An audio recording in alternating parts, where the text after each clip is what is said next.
이 프로그램은 모든 연령의 시청자가 시청할 수 있는 프로그램입니다.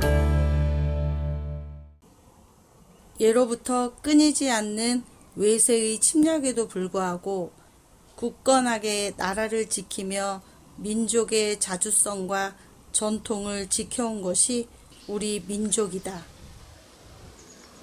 고려의 승려였던 김윤후 장군이 충주산성에서 벌인 몽골군과의 치열한 전투에서 이룬 승리는 충주 사람의 기상을 드높이기에 충분하다. 안개가 걷히면서 서서히 모습을 드러낸 장엄한 산은 월악산으로 아래로는 계곡의 물이 흐르고 주변으로는 웅장한 덕주산성이 월악의 경치와 어우러져 운치를 더해주는 곳이다. 이곳 덕주산성도 몽골군과의 전투를 벌였던 곳으로 알려져 있다. 몽골이 8차 침입 때에는 충주산성이 점령당하자 백성들이 모두 덕주산성으로 피신한 장소이기 때문이다. 덕주산성으로 몽골군이 공격해 오자 갑자기 강풍이 불고 검은 구름이 몰려들며 천둥이 치고 비와 우박이 쏟아졌다는 것이다. 이에 놀란 몽골군은 이 덕주산성이야말로 신이 돕는 신성한 곳이라고 하면서 물러났다는 것이다. 이처럼 몽골군과의 전투에서 승리를 거둔 전승지를 따라 과거로의 여행을 떠나보자.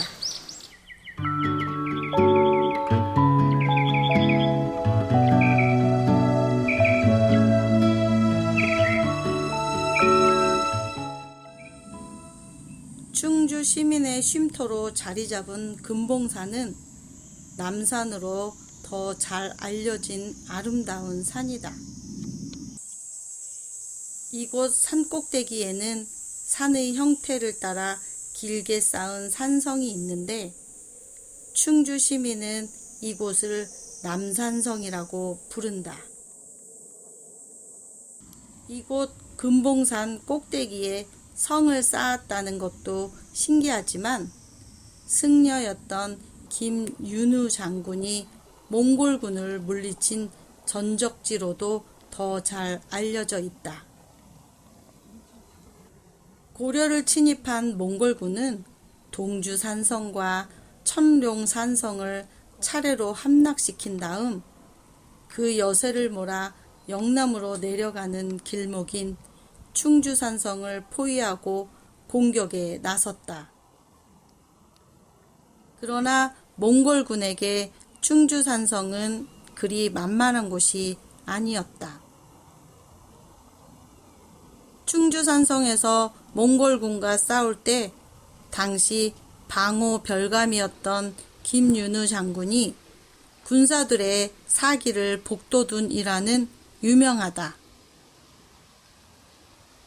만일 죽기를 각오하고 힘써 싸운다면 귀천을 가리지 않고 모두에게 관직을 제수하겠다고 약속을 하는 한편 노비들의 문서를 불태워 믿음을 주고 노획한 말과 소를 나누어 주며 사기를 북돋우자 모두가 하나로 뭉쳐 죽기를 각오하고 싸웠다는 것이다. 몽골군이 70여일 동안 공격을 하였지만 번번이 뜻을 이루지 못하고 함락시킬 가능성이 없자 마침내 스스로 물러났다는 것이다.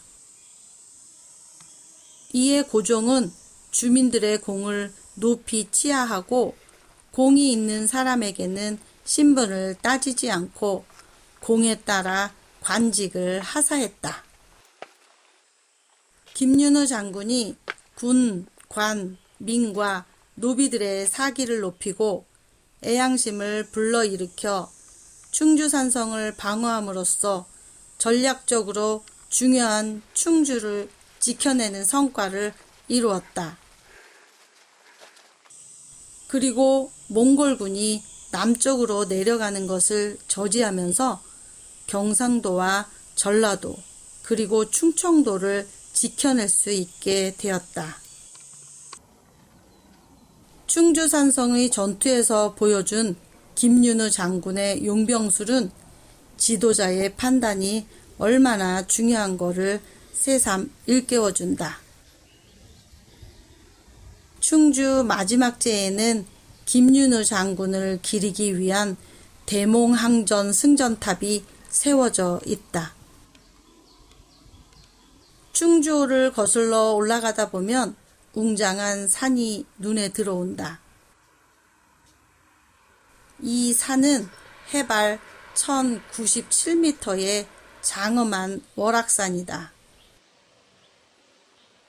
월악산은 동쪽으로는 아름다운 용화구곡이 절경을 자랑하고 서쪽으로는 송계 팔경이 반겨주는 아름다운 산이다.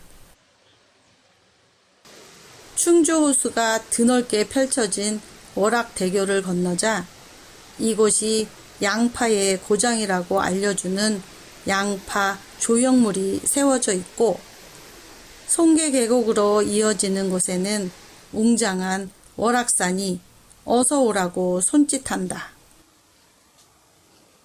조선시대의 문신인 권상아 선생을 모신 황강영당이 반겨주고 황강영당을 지나자 덕주산성의 북문이 눈에 들어온다. 마을 한복판에 웅장한 모습으로 서 있는 덕주산성의 북문은 성의 흔적은 사라져 보이지 않고 성곽만 우뚝 서 있다. 북문의 망루 위로 올라가자 몽골군과 전투를 벌이던 당시의 모습이 아련하게 떠오르고 푸른 나뭇잎은 응원군이 되어 박수를 치는 듯한 착각에 빠져든다. 덕주산성은 성을 쌓은 시기가 모두 다르다는 것이다.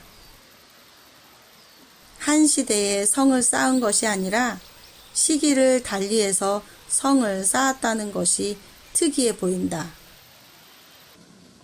최초로 산성이 만들어진 것은 백제가 한강 유역을 점령하고 있던 시기라고 추정되지만 정확한 연대는 고증되지 않았다.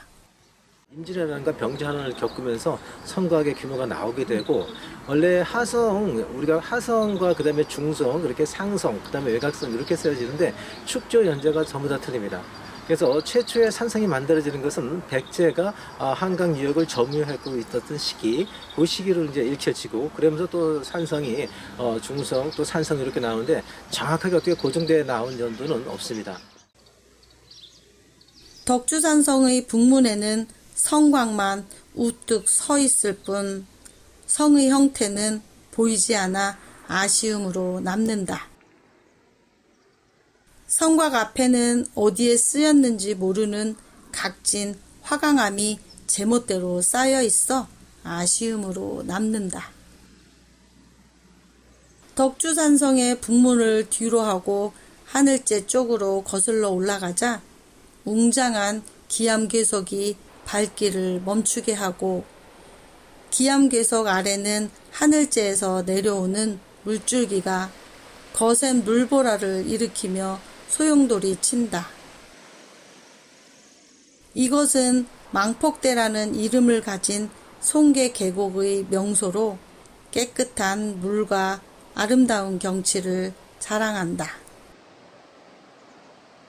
깎아지른 듯 우뚝 솟아있는 절벽에는 세월을 가늠할 수 없는 소나무가 당시를 기억하기라도 하듯 비스듬히 누워있다.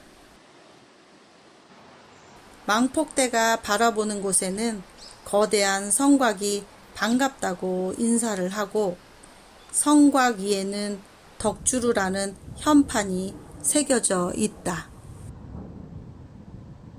덕주산성은 인위적으로 쌓은 성이라기보다는 난공불락의 기암절벽이 요새화된 천연적인 산성처럼 느껴진다.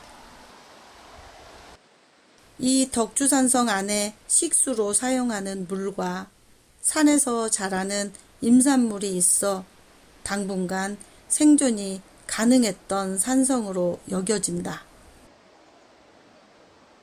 막루에 올라가자 월악산의 최고봉인 영봉이 한눈에 들어오고 산성을 관광 자원화하기 위해 꽃밭을 만들어 놓은 것이 눈길을 끈다.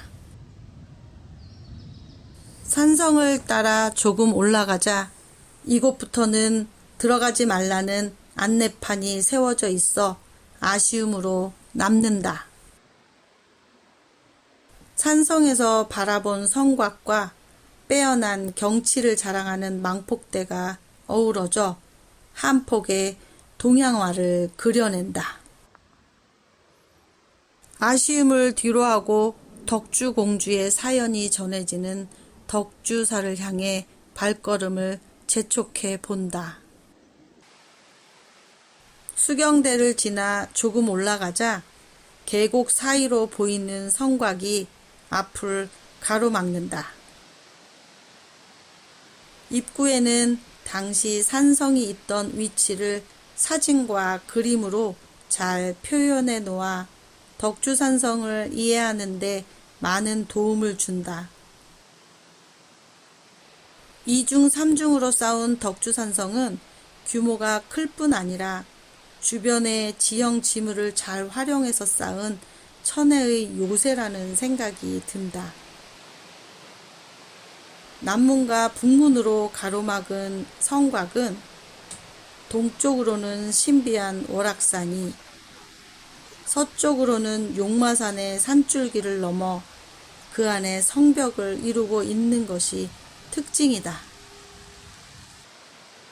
성곽의 문을 지나면 오른쪽으로는 깎아지른 듯 우뚝 서 있는 바위가 보이고 아래로는 맑고 깨끗한 물이 계곡으로 흘러든다. 월악산 깊은 골짜기에서 물이 휘감아 도는 곳에 기암 절벽을 따라 길게 이어진 덕주산성과 어우러진 학소대는 빼어난 경관을 자랑한다. 이곳을 학소대라고 부르는 것은 옛날에 학이 많이 살아서인데 마치 돌을 다듬어 쌓은 것 같은 망월대는 덕주산성과 어우러져 아름다움을 자랑한다. 고려사의 문헌에 따르면 이 덕주산성은 백제의 옛 성으로 전해지고 신라 말에는 덕주공주의 피난처이면서 경순왕이 고려 태조에게 나라를 바치러 갈 때 잠시 머물렀던 곳이다. 덕주산성은 4개의 성곽이 있는 특이한 산성으로 차단성의 역할을 톡톡히 한 것으로 전해지고 있다.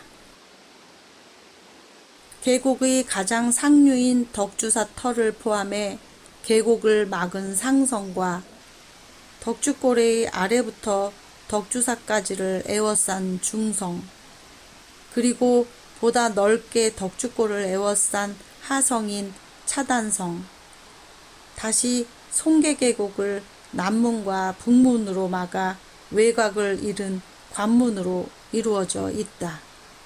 그러니까 계림역로가 쭉 연결이 돼서 삶이면 신메리 쪽으로 해서 이렇게 우리 마지막제 쪽으로 넘어오는 이 길이 이제 기본 그 루트일 텐데 그 루트의 중간 부분에 해당하는 지역을 아주 명확하게 장악을 할 수 있는, 차단할 수 있는 이런 역할을 하는 것이 바로 덕주산성이죠.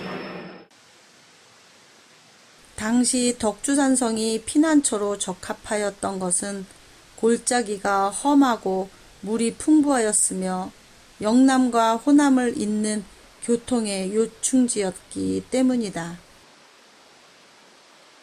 덕주사 마해열의 입상이 있는 월악산 중턱으로 가는 길에 규모는 그리 크지 않지만 차단성 역할을 한 산성이 길게 이어져 있다. 이곳 월악산은 조선의 국모였던 명성 황후와도 인연이 있는 것으로 전해지고 있다. 한성 초중학교에 들어가면 궁궐에서 사용하던 석축이 그대로 남아있기 때문이다. 이 석축이 의미하는 것은 그곳이 바로 궁지였다는 것을 간접적으로 증명해 준다. 그리고 군수 물자를 보관할 수 있는 곳이 월악산에 있는 동창이었는데 지금도 동창이라는 지명이 있어 이를 증명해 준다. 이곳을 피난처로 만들어 놓고 실제 완성은 되었지만 내려오지 못하고 안타깝게 시해당하고 만다. 월악산으로 스며 들어왔을 때 보호적인 기능이 이미 요사화되어 있는 천연 암벽이 그걸 말해주고, 또 국가에 어떤 난이 있었을 때도 생존하기 위한 모든 필요한 것들이 다 있고, 더더욱 정말 기가 막혔던 것은 바로 수은이었습니다. 자, 월악산 북쪽으로 올라가다 보면 바로 남한강을 만나게 됩니다. 자, 남한강이 갖고 있는 수은적인 전략적이고 수은적인 그 힘은 어마어마했던 거죠. 거란과의 전쟁을 알아보기 위해서는 이곳을 꼭 가봐야 한다. 사자 빈신사지 사사자 구층 석탑이 바로 그곳이다. 덕주산성 남문위에 있는 이 석탑은 거란과의 전투를 자세하게 기록하고 있기 때문이다. 거란군이 이곳 덕주산성이 있는 월악산으로 쳐들어오자 갑자기 천재지변이 일어났다. 하늘에서 우박이 내리고 천둥과 번개가 치는 등 한바탕 소동이 일어나자 거란군은 월악산은 신이 보호하는 곳이어서 도저히 힘으로는 함락할 수 없다고 여겨 스스로 물러났다는 것이다. 믿거나 말거나 한 이야기지만 역사에는 그렇게 전해져 내려온다. 1, 2차에 거쳐 송과의 친구를 맺고 있는 고려를 갖다 힘으로써 내려와서 굴복시키고자 하는 이런 영향이 굉장히 컸습니다. 그 힘이 굉장히 컸기 때문에 그런 상황 속에서 불력의 힘으로 거란을 몰아내고자 했던 것이 바로 헌정 때 일어납니다. 물론 고려 자체가 제정일치사회 속에서 불교 국가임에도 헌정은 특별히 이 법화경을 많이 본인이 많이 신봉하고 있었던 것 같습니다. 그래서 불력의 힘으로 막아내고자 했던 그 흔적들이 제천 사사자 빈신사지 구층 석탑 속에 남아 있습니다. 이처럼 충주산성에서는 김윤우라는 명장이 있어 전투에서 승리함과 함께 몽골군이 남쪽으로 내려가는 것을 저지하면서 경상도와 전라도 그리고 충청도를 지켜낼 수 있게 되었다. 충주 사람들이 전쟁을 피해 들어온 곳으로 유명한 덕주산성은 중요한 길목을 차단하기 위한 차단성 역할을 톡톡히 한 것으로 전해지고 있다. 우리나라에서 덕주산성만큼 방어 효과를 볼 수 있는 산성이 드물다는 것이다. 이처럼 중요한 전적지가 있는 충주산성과 덕주산성을 잘 보존하여 자라나는 후세들이 올바른 역사를 이해하는 데 도움이 되었으면 하고 기대를 해본다.